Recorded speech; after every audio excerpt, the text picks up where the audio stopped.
Hello everyone and welcome back to Home Sweet Home, Palmer, Alaska. Dylan Simmons and Charlie Fellows with you today, and your Mat-Su Miners are just about ready to set off on a doubleheader day against the Chugiak-Eagle Chinooks after a big 4-3 win last night on the road at Lee Jordan Field. Yeah, they definitely enjoyed playing against them the last time, and it's sunny out today. We've had so many days of rain and cold, and you know, it seems like the Mat-Su Miners get a little bit of a power up in those conditions, but we're certainly psyched to call a game in a beautiful day like this. It is a perfect day for baseball, but Mat-Su has been Captain Clutch as of late in the rain, and they had another big one-run win last night. Take a look at it with today's highlight reel. At the base of the Chugach Mountains, the Mat-Su Miners are locked in and ready for another road battle in the ABL against the Chugiak-Eagle Chinooks.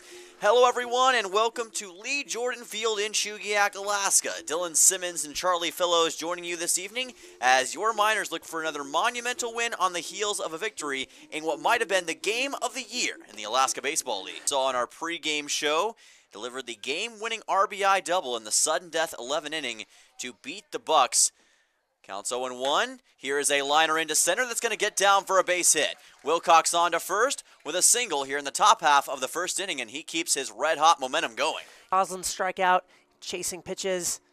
And a swing and a miss for Cochran. Now 6 strikeouts for Frankie Golko in the first 2 innings, and this Mat-Su offense off to a tough start. Chinooks making him pay early. The 2-2, Bernardino working fast, and he gets the strikeout. Great curveball to finish on Jaden Hill for out number 2. Best bunter in the ABL strikes again. Here's a liner into right field by Wilcox and keep the hot streak going. 1 run's going to score. Scow stays at third, and Mat-Su takes the early lead. Chase Wilcox is in fuego for Mat-Su 1-0. He is hot as a blowtorch right now. We have not seen anything like this. Here's a chopper left side, picked up by the shortstop, thrown on to first by Cochran, and safe at first base. A run's going to score. Rickabaugh comes home, and Oliver Dagenhart delivers with 2 outs, the game now tied. And that pitch is low for ball 3, just couldn't fit it in the zone, bringing the count full for Jordan Jaffe. And a payoff pitch on the way. Bernardino does have 3 strikeouts in this game, struck out Brady Groves earlier on in this inning. A massive payoff. Here's a liner into center that gets down for a base hit, and the Chinooks are going to take the lead. Coming home and scoring will be 2 runs, and that's going to be a 2-run single for Jordan Jaffe that has given Chugiak a 3-1 advantage. Said, really, this battery, Bernardino and Balsz, 2 of the more vocal leaders of this team. And the former with a 1-2 strikes him out. He got him. Down on strikes goes Kwapnowski. K number 4 in the books for Rocco, and he responds with a nice clean 1-2-3 frame. Almost on base for the 3rd time. Kyle McCausland walked his last time up, and he will crush one to deep center field. Going back on it, Jaden Hill, and it's right at the base of the wall, all the way to the wall. Hill had trouble finding it, and McCausland will stop at second. He's got a double. He breaks out of the 0-for streak that he'd been in. A 2-out rocket off the bat of McCausland, and I gotta say, in a lot of other parks, I think at Herman Brothers, that might have cleared the fence. It was right at the base of the wall, and it got stuck there. Jaden Hill had to look for it for a couple seconds. And Golko just adding to it. That is spoiled by Perez. He's got another 2-strike count. He has struck out twice today. Does not have a hit since the 8th of July, 10 days ago. Well, cold snaps are certainly meant to be broken. Christian, we know, has that ability inside. We've seen it time and time again this year. He's going to break it soon, just a question of when. Could be right now. It could be. 1-2. Golko again working slow, and that's ripped into right field past the diving glove and off the diving glove is Zuleika for a base hit. Rounding third and coming in to score is McCausland, and Perez will end that slump and get the Miners back on the board. A 2-out rally from 2 of the coldest players on the Miners who come through when it matters most. If he could get back-to-back strikeouts to end the inning. 0-2, and that's exactly what he'll do. Swing and miss on a curveball in the dirt.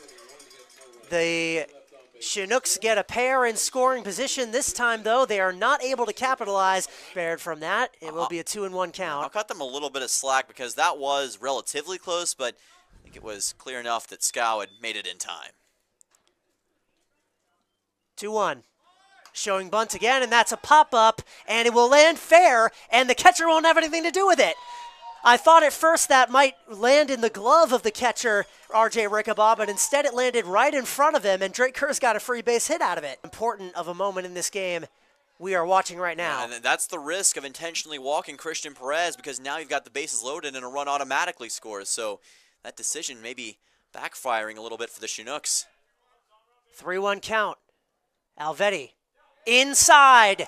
Ball 4. The Miners have tied it up. The decision to intentionally walk Perez comes back and blows up in the Chinooks' face, and we have a brand new ball game here in the 7th. By that, count goes to 2-1 either way. It looked like it was a pretty clear foul ball. Here's a liner that gets into left field for a base hit. Christian Perez is going to have a leadoff single for Matsu. Man, has he come back to life now. 2 hits already along with that intentional walk. And potentially the winning run. The 3-2. Cochran watches that come inside for ball 4. He's on to first base. Bases loaded for the Miners with 1 out. A clutch walk forced by Ryan Cochran. He's issued 3 now, Gavin Alvetti has, and all of them have been arguably at the worst possible time. This is just going to be a simple mound conference. I can't help but wonder if the Chinooks might be using a similar strategy where they're saving their bullpen for the doubleheader tomorrow, because there is not even anyone sitting down over there. Strikeout obviously wouldn't be ideal, but it wouldn't be the worst thing. Can Balsz have a 3-for-4 day right here? 1-2 pitch. Balsz with a ground ball to third. Throw to second is going to be in time. Throw to first will not be in time, and a run scores for the Miners. Bisaccia comes home. Matsu has the lead. RBI for Blake Balsz at the biggest point in the game. Look at the legs on that catcher running out that double play and keeping the Miners inning alive. He hits the ball a long way, but he's one swing and a miss away from that not mattering. 1-2 pitch on the way from the chess master. Here's a bouncing ball to short. Picked up. Cochran goes on to second, and that ends the game. The Matsu Miners defeat the Chugiak-Eagle Chinooks by a final score of 4-3. They have won 3 consecutive games on the road for the first time this season. They are 15-13 on the year, and they are making a heck of a push for second place in the ABL standings. What a clutch win by the Miners tonight. All right, so a big win for Matsu last night. They came up big late, Charlie. Even after falling behind 3-1 early on, they found a way to get the victory. Yeah, their 3rd straight 1-run win, and even more impressive in my opinion, at least, their 3rd straight road win. They're 7-9 this season on the road, which isn't impressive at first, but they've won 3 in a row now, 2 of those against the top-seeded Anchorage Bucks. They started the season 0-5 in 1-run games, and they're 6-2 since. Those do include also sudden death ties. They've lost a pair of those. That 3-game road winning streak, only the Miners and Bucks have done that this season. So one of the league's worst road teams, now one of its best, and they're going to need to keep that going as the season goes on. They will certainly need to do that, and as Magic Johnson once said, Matsu has been clutch in winning time as of late. Well, I got an opportunity to talk to a man who's also from Hollywood, Mr. Blake Balsz out of UCLA, for our pregame interview today. Take a look.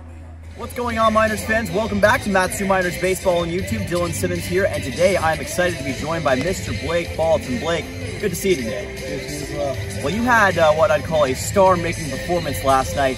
What was going right for you in that game against Chugiak? Honestly, just there were certain times where you just needed to make stuff happen, and I felt like didn't do anything too fancy, but found a way to make it happen when we needed it. And kind of the definition last night, just kind of a team win. Made stuff happen when we needed it to. Hey, stuff happened when you needed it to, and you absolutely were there at the pivotal moment. Now, one thing I love about your play style is you're great when it comes to throwing guys out. What do you do in practice that prepares you for situations like that in the game? Honestly, just play a lot of catch, work on throwing the ball hard. I like to play this game called 21. 21? 1 point off the chest, 2 points off the head, and then just reaction drills, like when I'm in the bullpen. Someone calls runner, and I got to get ready for it. I love that. Now, you guys are going to be taking on Chugiak once again today and in a doubleheader. How do you guys get refocused and back in that mindset to go out and beat them in 2 games today? Honestly, I mean, these guys got us once pretty good, so we're not going to let it happen easy for them. We want to get out there today and just beat our off. Sorry, but get the dub today, and that's all that matters. All right, and last question for you, Mr. Hollywood. I know that you go to college in Los Angeles, so I want to ask, have you ever seen any celebrities? I actually have. I was at In-N-Out one day. Yeah? and they ended out right next to campus. And the dude that won the Estes, I think. Yeah. He was sitting next to me in and out. Oh, So that was pretty cool. man, look at that. You just know everybody around town. You have to give me some connections sometimes. Yeah, sir. All right, Mr. Blake Balsz for everybody. Back to you. All right, great to hear from Blake, and obviously he was sensational last night. He kind of made the difference late for Mat-Su, Charlie. Yeah, absolutely. He had a couple of clutch hits. He was always there to start the rallies, and right at the end there, he finished it off with that game-winning RBI. Very happy for him. Well, without any further ado, let's take a look at our starting lineups for tonight. We will start with the Chugiak-Eagle Chinooks. Yep, they're the visiting team today. Oliver Degenhart leading off at short, Louis Zuleika, the second baseman, Jordan Jaffe at third, Jacob Hayes at first, the infield 1 through 4 for them. Jaden Hill out in center field, RJ Rickabaugh, the catcher, he had a couple big hits for the Chinooks last night. Peyton Neiman, the DH, Orion Medeiros out in right, Brady Groves, the left fielder, and Nolan Livesey, who, as you may recall, shut down the Miners here at Herman Brothers Field in that 1-0 loss, taking the bump for Chugiak-Eagle. All right, for your Mat-Su Miners, leading off will be Drake Kerr, the center fielder, followed by Chase Wilcox at third base, Kyle McCausland in right field, Christian Perez, who had a bounce-back night last night at first, Don Patrici at short, Brandon Durand at DH, Logan Vaughn is the catcher tonight, Nick Pisacci at second base, Riker Scow in left field, and the Sam Houston man Noah Kendrick takes the mound for the Miners. All right, folks, don't go anywhere. Mat-Su Miners Baseball live on YouTube. You won't want to miss it. Double the fun today here in Palmer. We'll be right back.